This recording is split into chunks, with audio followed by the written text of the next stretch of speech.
le savez, la fin de l'année scolaire marque aussi le début de la saison chaude. Et qui dit saison chaude dit aussi moustique. Et c'est pour ça qu'aujourd'hui, dans PEPS, on va parler de la dengue. Mais est-ce que vous savez au moins ce que c'est que la dengue? C'est une maladie transmise par les moustiques. Je sais pas vraiment. Une maladie. Enfin si, par les moustiques, mais après je sais pas comment ça. Voilà. Est-ce que vous connaissez les symptômes de la dengue? Forte fièvre, maux de douleur tête, des articulaire. Des plaques rouges aussi. Est-ce que, selon vous, il y a un vaccin qui existe contre la dengue? Oui, je crois. Non, je sais Bah, pas. moi, C'est je pas du pense tout. Ils sont en train D'en chercher un, je crois. Alors, c'est qui donne la maladie de la dengue? C'est le moustique. Et est-ce que c'est une maladie dangereuse? Oui. Et est-ce qu'il y a un vaccin qui existe contre cette maladie? Je sais pas. Vous savez pas? Ouais. Eh bien, détrompez-vous. Aujourd'hui encore, il n'existe toujours pas de vaccin contre ce virus. Pour avoir plus de détails sur cette maladie, nous sommes partis à la rencontre du docteur Fanstil à la DAS. Donc tout d'abord, on ne parle pas de un virus, parce qu'en fait, il y en a 4 différents, donc on numérote de 1 à 4. Donc 4 virus de la même famille, mais vraiment différents, qui donnent une maladie différente. Et donc on peut attraper 4 fois la dengue dans sa vie, puisqu'on s'immunise, on se protège que contre un virus à la fois.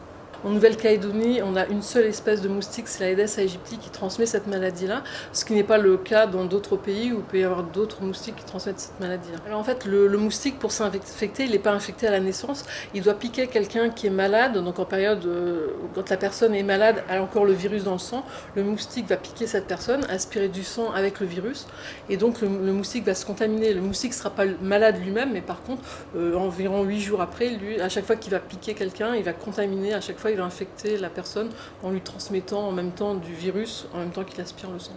Les signes de la dengue, c'est tout d'abord une fièvre d'apparition brutale, avec souvent des maux de tête, des douleurs articulaires, des courbatures, enfin les gens ont mal un peu partout, accompagné également d'une grande fatigue. Donc ça, en général, c'est la majorité des gens ont ces signes-là, donc pas forcément tous les signes en même temps. Et parfois, malheureusement, on peut avoir des complications. Donc, les complications, c'est soit des hémorragies, donc l'hémorragie qui peuvent se voir cutanées, donc des taches sur la peau, des gens qui saignent au niveau des gencives, on se lave les dents, saigner du nez, et parfois des hémorragies internes. Ou aussi, également, la deuxième complication, c'est des chocs, donc un dysfonctionnement de tous les organes, et puis un choc, et qui peut entraîner parfois le décès. D'où l'importance de consulter son médecin dès que les premiers symptômes apparaissent. Mais pour vaincre la dengue, il faut avant tout comprendre le moustique. Alors, comment se reproduit-il et pourquoi la dengue n'apparaît qu'en saison chaude ?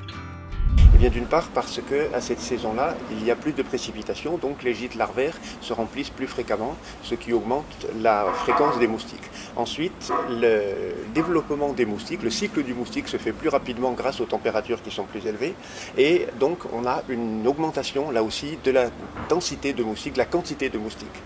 Et enfin, on a alors là, ça concerne le virus lui-même chez le moustique qui va se multiplier plus rapidement grâce à cette température et donc ça va accélérer la transmission et la rendre plus efficace. Une femelle moustique pond ses œufs sur le bord d'un récipient et au bout de 2 jours environ, si l'eau atteint les œufs quand il pleut, eh bien, les larves se développent, ça dure environ 5 jours chez l'Aedes aegypti et sur nos climats.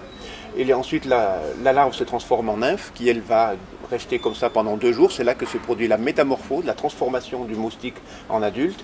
Et au bout d'1 semaine, à partir du moment où l'œuf est éclos, le moustique adulte va sortir. Et ça peut être un mâle ou une femelle, lesquels vont s'accoupler et à partir de ce moment-là, la femelle va aller prendre un repas de sang qui lui donne une nourriture suffisamment riche pour pouvoir préparer des œufs et aller les pondre. Et le cycle recommence pour une nouvelle génération.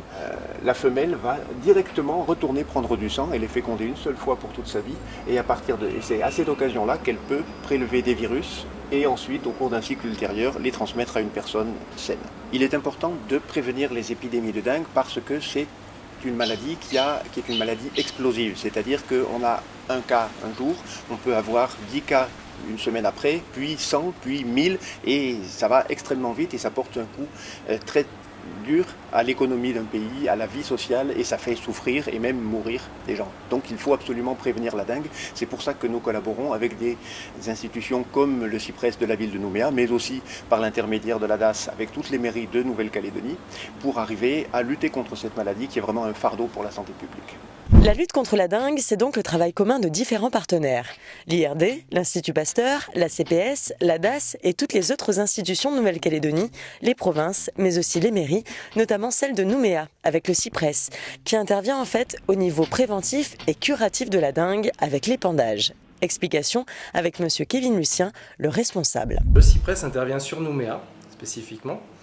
Le CIPRES intervient à titre préventif, à titre plus curatif lorsque la maladie est déclarée par les autorités compétentes, mais aussi dans le développement des connaissances, à titre de participation. Lorsque la maladie est déclarée, lorsque la personne est malade, les autorités compétentes qui ont analysé la personne malade vont nous communiquer son adresse et nous allons intervenir chez la personne. Donc nous allons intervenir comment ? Nous allons la sensibiliser à se protéger. On la sensibilisera aussi à évacuer, vider tous les réceptacles en eau, les enlever, les nettoyer, avoir en tout cas un terrain et une maison propre et sans rétention d'eau. Et on va opérer de la même façon, en tout cas, la sensibilisation 100 mètres autour de sa maison. L'action du CIPRES ne s'arrête pas là, puisque des épandages vont être faits. Les épandages sont nécessaires pour tuer le moustique adulte, qui est vecteur. Les épandages se font dans une périfocale qui est un cercle de rayons de 100 mètres autour du malade. 3 épandages sur 10 jours vont être effectués et un épandage chez la personne malade, un peu plus conséquente en tout cas, un épandage manuel.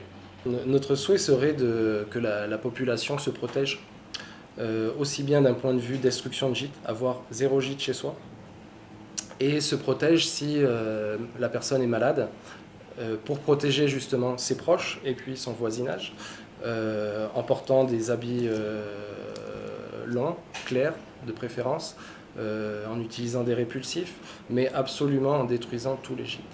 Les épandages ne sont pas une fin en soi, il est primordial de prioriser la destruction des gîtes larvaires et éviter toute rétention d'eau, quelle qu'elle soit. Et si la rétention d'eau est nécessaire pour la personne, qu'elle soit protégée.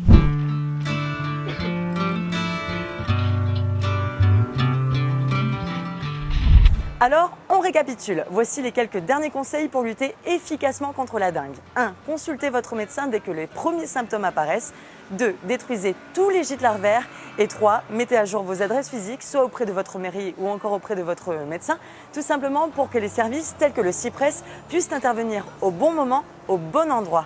Et surtout, n'oubliez pas de vous protéger des piqûres de moustiques. En tout cas, le CDPNC et moi-même, on vous souhaite de très bonnes vacances et on se retrouve très bientôt, bien sûr, toujours avec le même peps. Salut!